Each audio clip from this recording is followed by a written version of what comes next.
What is going on, you guys? Thank you so much for stopping by Galadon Gaming. Today it's the All Epic Card Challenge. Maybe not a great idea, but it was suggested by a Camcord viewer. That's where I've been live streaming. The URL is right here and in the description, and if you follow me, you'll never miss a stream. It's a free app for both Android and iOS users, and so a viewer suggested I try an All Epic deck, and I'm not sure why I did, but I went out, gave it a try, and I ended up passing on the idea to my Full Attack clan, and a couple of those guys were willing to try it as well. The later suggestion from them was, why don't you make an episode of all the failures that we had, losing hundreds of trophies trying to get a win with only epic cards. Now, I only had one chance at this, whereas these guys had multiple chances, but we'll get to my replay a little bit later in the episode. Now, obviously, the big problem with an epic deck is you don't get to choose your tanks, your DPS, your splash, and it's going to be very demanding as far as average elixir count. So definitely a don't try this at home example, but White are doing his best, and here he's got the lightning spell. Nope, he's going over to the Dark Prince, probably a better idea. Lightning is still, I feel, kind of an overpriced card. It's just not extremely versatile. At 6 elixir, there are only a few specific situations where a lightning card is going to be a positive elixir trade and really help you out in mid-battle. Now right here, White's Dragon did get to that right lane tower. That worked out pretty well. It's down below 1,000 hit points, and the other units kind of got pulled off towards the center. But now White forced to face a P.E.K.K.A, and the Valkyrie just absolutely annihilated his skeleton army. Not the ideal trade, but again, White does not have the luxury of bringing the cards he wants. He's only able to bring epic cards to this specific battle. So the poison spell barely makes that P.E.K.K.A sneeze as it walks right through it. The giant skeleton, though, that could help to stall all of these units, but you've got to kind of bring them back. There you go. The Dark Prince keeps them within range of the giant bomb dropped by the skeleton, and the P.E.K.K.A, though, gets to the tower, and even just 2 strikes takes 50% off of that tower between the P.E.K.K.A strikes and the poison spell. So White is in the lead. His opponent has got double elixir pumps up there now. Had there been 2 healthy elixir pumps, that might be a good spot to drop the lightning spell. Of course, it wasn't there. There goes White's lightning spell on the tombstone and the tower. So really, he's just working on trying to get more direct damage to the tower. The witch, the minions are going to stop that balloon from finishing it off, but he is so close. 30 seconds remain, and White just about has this tower down. His opponent, though, putting together a pretty big push, and with the all-epic deck, he does not have a lot of choice as to how to defend it. He's got that skeleton in there. He's got the skeleton army ready as well. 16 more seconds. Just has to try to get that tower down while holding off all of these units. They are converging on his tower. The skeleton army just explodes in the poison. Doesn't look good as everybody is closing in. It's going to be so close. Less than 500 hit points on that tower. Less than 300. We are into overtime. Here comes the lightning spell. Very careful where he drops it. There it is. Grabs the witch, takes the tower down, and gets White the victory. And you have to be careful with that lightning spell. Had it been within range of just a couple of those individual skeletons, it wouldn't have struck the tower at all, because it always goes for the highest structure or unit as far as hit points go, and even a little skeleton is going to have more hit points than that tower did at the end of that battle. So up next is another player who might have a grievance to file with me over his lost trophies trying the all-epic deck. A very similar deck, except for Grievance has brought a rage spell to the battle as well. Now Grievance uses his lightning right away. I do like that use right there. Gets the princess, gets the elixir collector, although it did have a chance to get 1 drop back, and of course damage on the tower. Now here comes the dangerous combination. The P.E.K.K.A and the skeleton army easily countered by the arrows and the barbarians right there, so that didn't work out so well for Grievance. Back to the drawing board, trying to come up with another way to get to the tower. Now the witch is definitely a card I would expect to see more now that she has been buffed in this last balancing update. Definitely that additional damage is going to make her more useful even at higher levels. You see her right now so often down at lower levels. When players first unlock the witch, they're always bringing it to the battle. But up at 11, 12, 13, we had not seen it that much until after this balancing update.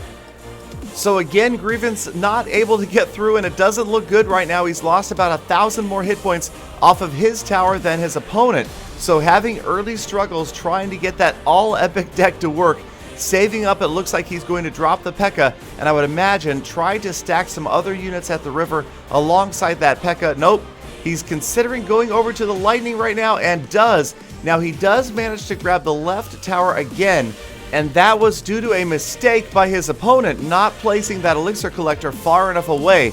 If you know your opponent has a lightning spell, then definitely you want your successive elixir collectors after the first one gets zapped.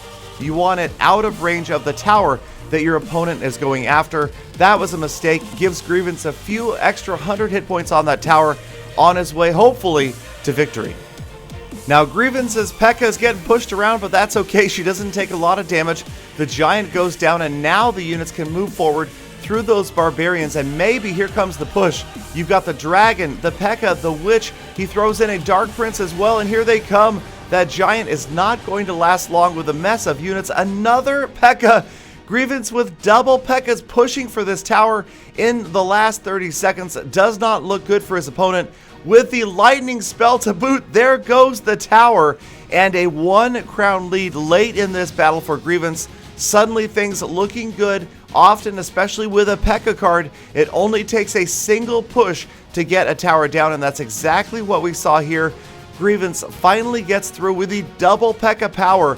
Time counts down, and yes, it's an all-epic win, 11 versus 11 for another member of Full Attack. All right, next up is my all-epic deck. Now, this happened late in the season in a live stream, like I mentioned. So I was facing another very high-level player. I believe we were both around 4,200 trophies. It wasn't going to be easy. I don't normally do this, but the stream asked for it, so, you got to do it for the stream. So I did. Now, the deck I brought was pretty different than the previous decks you've seen in this episode. I've got the Golem, the Goblin Barrel, and the Freeze spell in there for this one.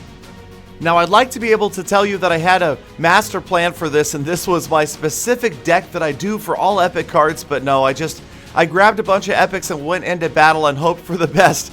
Now, facing the Royal Giant, the Skeleton Army was perfect right here and got a lot of damage in before that fireball landed. There goes the Royal Giant without getting a single shot off on my tower. So early on, I'm feeling pretty confident, except for the fact that my opponent is pumping elixir like crazy. I know I've got to do something to mitigate that, so I drop a poison, which does manage to catch 2 of the elixir collectors and that left tower. And I've got a Golem approaching down the left lane, and sure enough, here comes Sparky. Okay, so not the best card, but definitely not the worst card to see with a Golem on the way over there. Here comes the Goblin Barrel trying to get it in there to get some damage. The Fire Spirits stop that one pretty quickly, but I do get some damage on that tower, and I'm actually in the lead at this point in the battle. Now he's got the split push, Royal Giant down one lane, the Sparky down the other lane. I wish I had a zap spell, wish I had a cannon, wish I had just about anything. Things not looking great right here, and Sparky can't quite get in though. The Skeleton Army does the trick, gets in there, wipes it out, and moves on towards the tower, forcing him to use a fireball right there. The Royal Giant, though, pretty much unopposed, just about wipes out my right lane tower. And if you look at things right here, it looks like I have an impossible hole to dig out of right now. But I'm not going to give up. Obviously, we've got a lot of people watching in the live stream, so I drop another Golem trying to push down this left lane. Here comes Sparky again, this time trying to support the Golem with some other units. Obviously, it is going to get annihilated by the Barbarians and the Sparky just like it did last time, but it does manage to get to the tower. There is the freeze spell. That's going to let some of these units get to work. Well, maybe a few of them. Anyway, we get some damage on that tower. Now we've got twin Sparkies, but the Dark Prince gets the charge in. The Golemite's still there. The Witch is working as well. And we're just about to get this tower down with less than 20 seconds remaining. Less than 100 hit points on that tower. Another Golem, this one kind of defensively to protect this tower. My opponent working hard down this left lane. There goes the fireball. That is the end of my tower, but here comes my Goblin Barrel.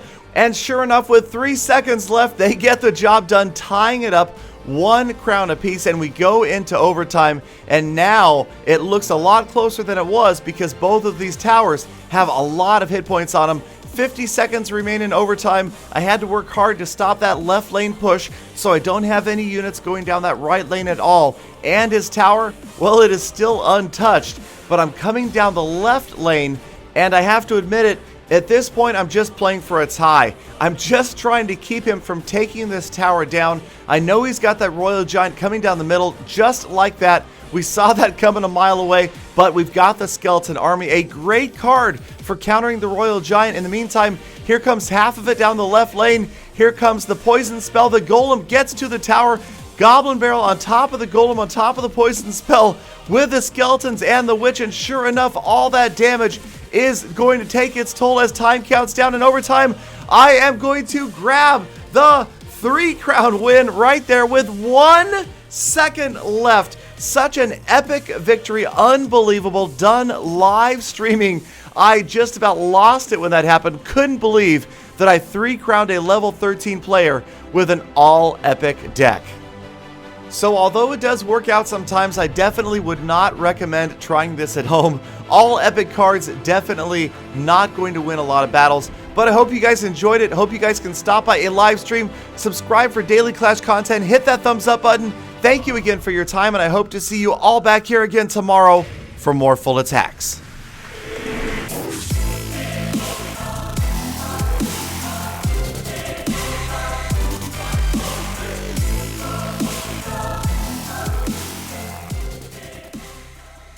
Galidon, I can do that challenge because I'm all epic all the time. That's right.